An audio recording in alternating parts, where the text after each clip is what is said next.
Hi, Grandma here, and I'm reading It's a Jungle Out There by Ron Snell. And today we're going to read Chapter 6, Arturo and Maria. The photo, I have to assume, is a photo of Arturo and Maria. They look like children. And maybe this photo was taken when they were. No, it starts out with 16-year-old Arturo, so they're teenagers maybe. When 16-year-old Arturo started stealing boiled manioc and fish from 14-year-old Maria's little clay pot, we knew they were madly in love. It was one of the sweetest Machiguenga romances we'd ever seen, and one of the saddest. Romeo and Juliet in the village of Etariato. Our own lives had gotten sort of nomadic, going back and forth between Tampia and Yaranacacha in a 6-month cycle. At Yaranacacha, we had a lot of support services like the school, print shop, consultants, clinic, radio shop, hangar, and so on. It was a good place for Dad and Mom to make progress on language analysis and linguistic write-ups, away from the pressures of tribal life. In the tribal area, there were several scattered families that we visited, but Dad and Mom kind of thought Tampia would be our primary home for a while. Nothing is ever so simple. When we got ready to go back to Tampia for our third long stay, almost all of the Machiguengas had left because of the school. SIL, which is the name of the organization his parents work for, which try to understand languages for them to be interpreted in Bibles. And the SIL and the Peruvian government had recently agreed to work together on starting bilingual schools all over the jungle. SIL's part was to help identify potential teachers, give them some training in teaching the 3 R's, and develop school books. Of course, a lot of the first recruits could barely read, and even more couldn't speak Spanish they were supposed to teach. Many hadn't even seen a school. It took a pretty good imagination to think of them as the hope of the jungle educationally. So the Machiguengas speak their own language. They do not speak Spanish, and the Peruvian government would like for them to learn Spanish. When Dad first proposed the idea of a school to the Machiguengas at Tampia, Moran went with him to do the talking. Moran was a Machiguenga who had had a little schooling downriver with the Piro Indians. Mostly Moran did the talking because Dad's Machiguenga was still no match for the Indians' traditional oratorical style. As usual, Moran spoke only to Victor, the head man at Tampia. Not that you would have known he was talking to Victor. It would have been rude to look at the person he was talking to, so he looked away or just kept his head down. Out of cultural courtesy, Victor repeated back to him everything he said, phrase by phrase. Others who sat in the communal house, listening to every word, would never have admitted to knowing anything that was going on until Victor talked to each of them individually. If Dad happened to hear any of the conversation, it was purely accidental as far as they were concerned. Moran explained what the government wanted to do, talked about what a school was, described some of the logistics, and listed the things the Machiguengas could be responsible for. The rise and fall of the staccato-like dialogue went on for 3 hours. Finally, they ran out of steam. Well, what did they say? Dad was pretty much in the dark. They say they're going hunting tomorrow. So what does that mean? It means they'll talk about it and let us know later. The Machiguengas did agree to a school and to Abelino as the first teacher. We were at Yaranacacha when they actually got started, and since there was no schoolhouse yet, the students sat or lay on the floor of our empty house while they did their lessons. Peruvian government regulations required that all children 6 and up be in school. The problem was the Machiguengas didn't know how old anyone was. They didn't even have a way of counting past 4. Moran had to just make rough estimates. Reach over your head and touch your ear. If a child could do that, he must be at least 6. Have you lost all 4 of your front teeth? The teacher would ask while examining the student's mouth, horse-like. If so, and 4 new teeth had come in, they would be at least 8. Every new student got a birth date on the spot. Not that they could ever remember what it was or cared. To make matters worse, none of the students had names, since they lived in family groupings, and kinship terms had always been all they needed. Abelino had to make up names and then try to talk the students into sticking with the same names year after year. It didn't always work. Most of the 21 children and adults started out having never held a pencil before. They looked at their books upside down, sideways, occasionally right side up. The Machiguengas were excited about their school and eager to learn. Don Juan, on the other hand, was fiercely opposed to it. Now, if you'll remember, Don Juan is like the landowner of, and he is Spanish and was educated in the United States. Teaching the Indians to read and write and count will do them no good, and it will upset the nature of things, he argued. They have their place here, we have our place here, and changing all of that will ruin everything. In particular, ruin everything included losing the opportunity to exploit the Machiguengas' ignorance. Don Juan was a good and intelligent man, but his opinions came from a different world from my parents.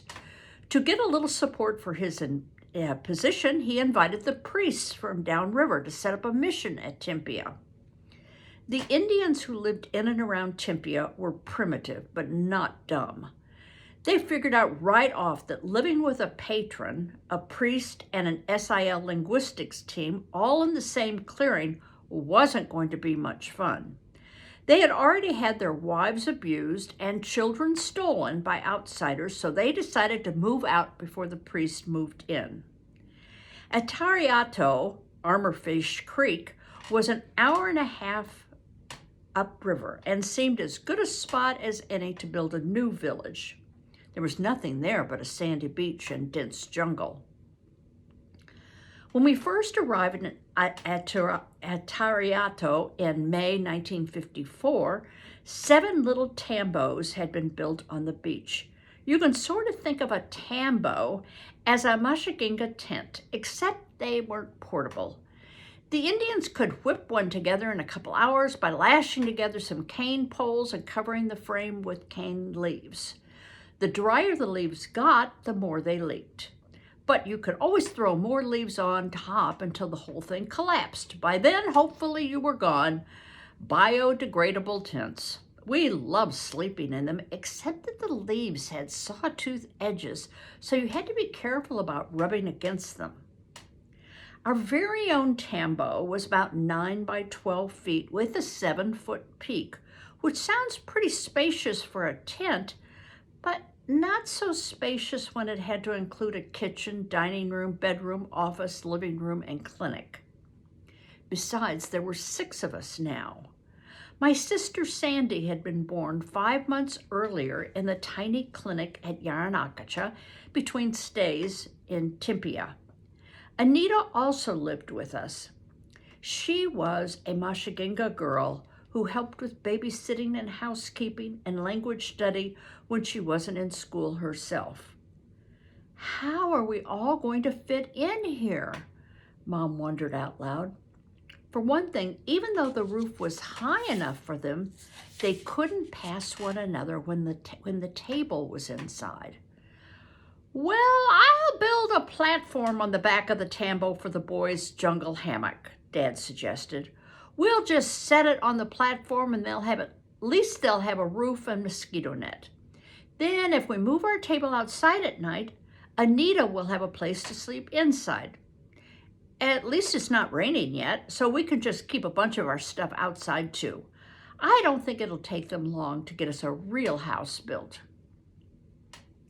The jungle hammock idea conveniently ignored the fact that someone had seen a jaguar swimming across the river toward the village one afternoon. Not that the inside of the open tambo would have been much safer than the jungle hammock's flimsy netting. Our tambo looked like a gypsy camp. A 55-gallon barrel of gasoline stood in front, with an assortment of bottles and cans on it. Wash basins hung from the roof. Boxes and 5-gallon cans of supplies were stacked here and there. Towels and dirty clothes were draped over the half wall in the front. Pots and pans littered the yard. The school kept right on going in a tambo of its own. Students wrote and doodled in the sand under their feet and ran to the river for recess. Most of the kids were dressed in rags, remnants of old kushmas. They studied all morning and then went to help clear land and build houses in the afternoon. It was great to be living just like the Indians, with damp, dirty sand always stuck to us and a river right outside our front door. Sandy was always Sandy, even though she spent a lot of her time in a crib so she wouldn't eat the stuff. Terry and I cooked fish over sticks in our own little cook pots and invited our Machi friends to join us for meals. One day we even got into a canoe and pushed off so we could pretend to pole it. In a split second, Dad had yelled for help, stripped to his boxers, but before he could come after us, a Machiguenga had chased us down. The Urubamba was fast and cold and no place for 3- and 4-year-olds, I guess. 3 and 4 years old and they were going out on a river in a canoe? Whew. Behind us, machetes rang and axes whacked all day as the Machiguengas cleared land for houses and gardens on the hill behind us. After a few weeks on the beach, we flew up to Pangoa, a village above the Pongo, where another school was just starting. We hoped that our new house at Atio would be built while we were gone. Pangoa's headman, Senor Panera, had Machiguenga mother and a Brazilian father. He was a brilliant man who had earned a gold medal at the University of Cuzco, but didn't get it because he was half Indian. Rumor has it he then got involved in an argument over a woman and killed his rival, after which he fled to the Machiguenga land, never to leave again. Senor Pereira was a man without a people. To outsiders, he was an Indian. To the Indians, he was a white man. For 60 years, he lived with multiple wives and dozens of his own children, overseeing a workforce of up to 400 Machiguenga men who helped him cultivate coffee, rubber trees, and cacao beans that were used to make chocolate. Although he never left the area again, he was a walking encyclopedia of local and world events. He knew about Chinese inventions and discoveries. He knew more about Chinese inventions and discoveries than the Chinese did. Whenever we went to visit him, we took newspapers and magazines that he memorized as he read them. It was Senor Pereira who wanted to get a school started and who chose his daughter, Antonia, to be the teacher. Most of his own children were bilingual from listening to their father's long discussions at the dinner table, and many had gone upriver to Catholic schools. Several became teachers, leaders, and special friends of ours. 2 of his daughters had been my first babysitters. All in all, they were a brilliant family, and Senor Pereira was glad to have my parents there to help with the school. Not that he wanted Dad and Mom to meddle in anything else. He didn't get along with anyone who interfered with his turf. The first part of August, Dad, Terry, and I flew back to Ariata so Dad could push the new house along. Mom and Sandy would wait a couple weeks and then fly down to join us. The house was a long way from being done. It didn't have a roof or walls and only a small bit of floor so far. One of the headmen was upset because some of his family wanted to believe in my parents' God, so he had halted construction. When Mom and Sandy arrived, we were still in the tambo, stayed there until the gnats drove us crazy. Then, ready or not, we moved into our house frame on the high hill.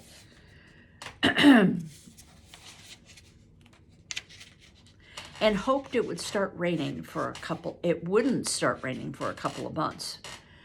The morning after we moved in, the black sky fell on us. What does that mean? I think it means it started raining a lot. It rained buckets. Yep, I was right. Gushed torrents, water soaked our heap supplies. Terry and I ate breakfast in our rain capes with the hoods shielding our faces. Rainwater filled our cereal bowls as fast as we could empty them, diluting the milk, chilling the oatmeal. Sandy had a little tarp over her crib, but as soon as we all finished eating, we rushed to the school to sit by a fire in the back corner and warm up while the students did their lessons. It rained for 2 days. The river rose and turned an angry, churning brown. Upriver, 3 Machiguengas rode the crest on a 5-log raft, loaded with most of our equipment and supplies for the next 3 months. Mom had left the stuff behind because it wouldn't fit into the airplane and asked the Indians to just store it in one of their houses until the next plane stopped there. Instead, the Machiguengas decided to do us a favor of bringing it down by raft. Well, do you think they made it safely with everything? Rain, churning river, a 5-log raft? Well, we'll see. A few moments of tenseness, and then the raft rushed into the pongo and crashed into a canyon wall. 6 boxes of food supplies, a carton of soap, 2 5-gallon cans of baby food, a duffel bag full of cooking pots and utensils, the sewing machine, and Mom's precious accordion flew into the water. 2 of the Machiguengas hung on. The 3rd was thrown off and barely managed to catch back up to the raft. They arrived embarrassed and nearly empty-handed, having salvaged little of the cargo. We thank God that they had arrived. About the time everything we still had was dried and reorganized, another rainstorm hit and we went through it all over again. The Indians were moving ahead with our roof, but they had to haul the leaves from some distance. Family arguments, sickness, and even death slowed things down, as well as long drinking parties that left the men incapacitated days at a time. They drank a special brew that their wives made by chewing up manioc and spitting it into a huge wooden tub. By the time that stuff had fermented for a while, it was pretty potent. One of my greatest accomplishments in life was taking a drink of it once and keeping it down. Anyway, with all of those delays, it took 3 months to get a roof over our heads. September 15th was my 3rd birthday. For a birthday present, Mario and his friends made me my first real set of bow and arrows, so I wouldn't have to play with toy ones anymore. I couldn't believe my good fortune since Terry got a set too. We could hunt each other. Grandma and Grandpa Elkins, who I only knew through letters and packages, had sent us a couple of angel food cake and ice cream mixes. The ice cream was easy since we had a kerosene refrigerator with a tiny freezer. The cake was a bit harder. For an hour and a half, Dad and Mom took turns beating it with a fork, trying to get the egg whites to stand up. By the time my party started, they were exhausted. The cake and ice cream were fabulous. That night, after it was all over, I made a decision that would change my life forever. Every night we had Bible readings and family prayers by the light of our gas lantern. Usually we sang choruses together, even though Dad couldn't carry a tune to save his soul, and Terry and I weren't much better. In fact, the best part of our singing was Mom and our 2 pet trumpet birds that roosted on the roof. Something about our music always fired them up and they joined right in. Dad always passed around prayer requests for each of us. Ronnie, how about if you pray for the Townsends? Terry, would you pray for Grandma and Grandpa? And so on. This time, I just ignored my request and poured out my heart to God, asking Jesus to come into my heart and take away all my badness. I didn't like it, I told him. I may have been only 3, but God listened, and I've never doubted that he took me seriously. Where did God take your sins? Dad and Mom asked me afterwards. He threw them over the bank behind our house, I answered. That was where we and the Indians threw our garbage. I wasn't the only one thinking seriously about spiritual things. The Machiguengas often asked questions about God, about creation, about the spirits, about what would happen to them when they died. Some waited to make Jesus their head man. Some adamantly opposed him, including Felix. Just let that person they call Jesus come around to bother me. I'll show him who's head man here. I'll fight him and send him on his way, he announced one day. Arturo and Maria were some of the first to decide they wanted to follow Jesus, and that's what made their courtship so special. Arturo was one of the students in the school. He had run away from his master downriver so he could live near us and go to school. He was bright, fun, a good teacher, and a natural leader. Maria moved in with us right after our house was built, along with a few other kids whose parents lived too far from the school. By then, we had a kitchen at one end of the house, an open breezeway in the middle, and one big bedroom on the other end. Beyond the bedroom was an enclosed section with a dirt floor and a 4-foot wall around it. That's where Maria and the other kids stayed, sleeping on a mat on the ground and cooking their meals in a little clay pot on a log fire. Terry and Sandy and I loved to sit around the fire with them and eat whatever they were cooking. To show how much he liked her, Arturo snuck up to Maria's wall with an arrow, reached over and speared maniac and meat out of her pot. Hearts beat faster and romantic gossip spread like the flu. Even better, Arturo was catching fish and other meat for Maria and leaving it in the jungle where she could find it. After she cooked it, he'd steal it back. Whee! That was about as romantic as it ever got, and in a Tariato. From watching them together, of course, you'd never guess they were madly in love. They never paid any attention to each other. That would be pure scandal. Throughout Maria's romantic courtship, she puzzled us with her pouting. One day she ran off into the jungle and Mom went after her. Little brother, come home, Mom called. We used the same kinship terms they did instead of names. And if you really loved your little sister, you called her little brother. Maria stayed in the jungle until after we'd gone to bed, then snuck back home. Later, Mom wanted to talk to her about it. Oh, little brother, why is your face so sad? Maria said nothing. Her secret was too painful to share. In the meantime, Arturo built a small house for himself and Maria. When it was finished, he came over to our house, took Maria by the hand, and they eloped to his house. There weren't all that much difference between eloping and a wedding, of course, but to be proper, Arturo should have asked the head man for permission. If Victor had agreed to it, he would have personally put their hands together. Victor wasn't happy, so Arturo tried to placate him. I asked Don Walter for permission, and he said it was fine, Arturo claimed. Dad figures that was the only Machiguenga couple he ever married, and he didn't even know he did it. Just 2 weeks later, Maria suddenly got sick in school. Within a day, she was dying. It was dark when Arturo frantically came to get Mom, but Mom had no idea what was wrong. Finally, as Maria lay twisting and turning on the ground, she looked up into Mom's face. Her final words, "Is it true? Will I go up high where God is?" She never heard the answer. Too late.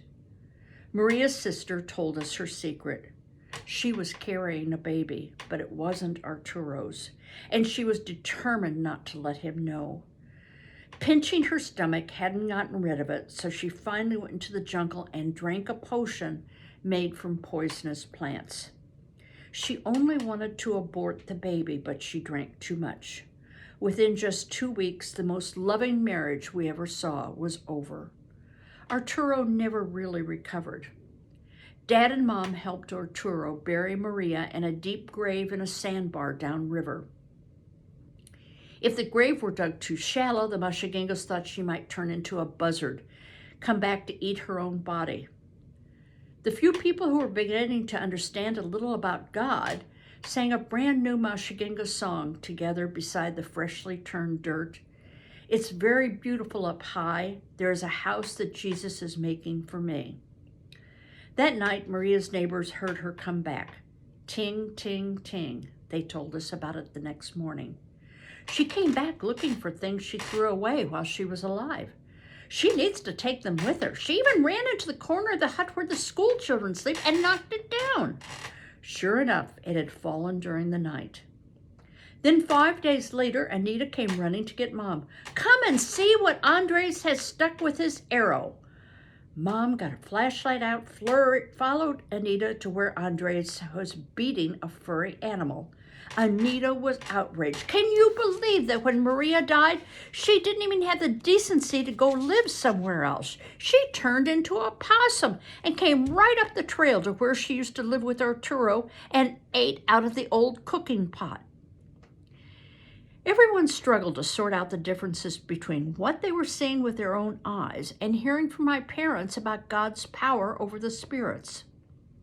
A few weeks after Maria died, Melchor, a headman from up the Timpia, and his very pregnant wife came to visit us. They'd stayed with us a while back while my parents treated their son Victorino for tuberculosis. It was a long ordeal, but Victorino fully recovered, and Melchor was grateful. Now they lay on the floor of our hut long after I fell asleep, listening to records and talking to my folks about God.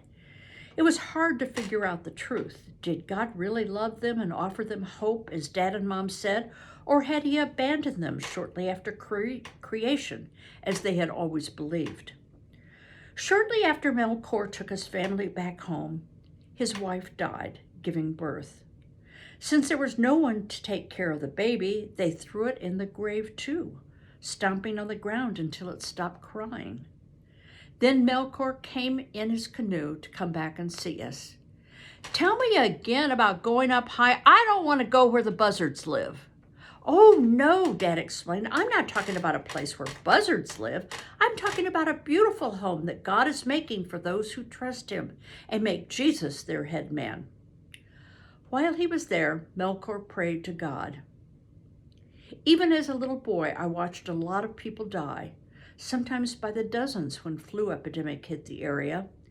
I also heard new babies come crying into the world while their mothers moaned. With open walls, we didn't miss out on much. Mom's first proud delivery was Dorothea's baby. We heard someone come in the night to get Mom. "Do you want me to help?" Dad asked. "No, it's probably something a woman should do," Mom answered. Besides, she still had her textbook on obstetrics from Bible school days. Of course, she'd never actually witnessed a birth, even though she had 3 babies herself. When she got to Dorothea's house, Dorothea was lying on her bed with her little sleeping platform, and Mom could at least see what was going on. Unfortunately, what she saw coming out was a white balloon-like thing instead of a hairy black head she expected. She frantically grabbed her book and started flipping through the pages to find out what it was and what she should do about it. But while she was flipping pages, Dorothea climbed off the platform to squat on the dirt floor where Mom couldn't see anything. Grab the baby, Dorothea frantically commanded, and Mom reached down to grab it but couldn't tell what she was grabbing. And slippery little Pepe dropped in the door. Dorothea was horrified. Mom yelled for Dad to come, and he got there in time to help wash Pepe and cut the cord with a pair of boiled scissors. Pepe was never quite right, and maybe this explains it. On the other hand, maybe it's because he grew up with Terry and me as role models. We were friends for many years. That same night, while Dad and Mom were gone, rats ate a hole in Dad's air mattress. It was never quite right after that either. Some nights, nothing goes right. And that's all for now. Our next chapter is called Canoeing the Tushmo, and we have a picture of two little boys with a third boy in the front of the canoe. Okay, bye-bye.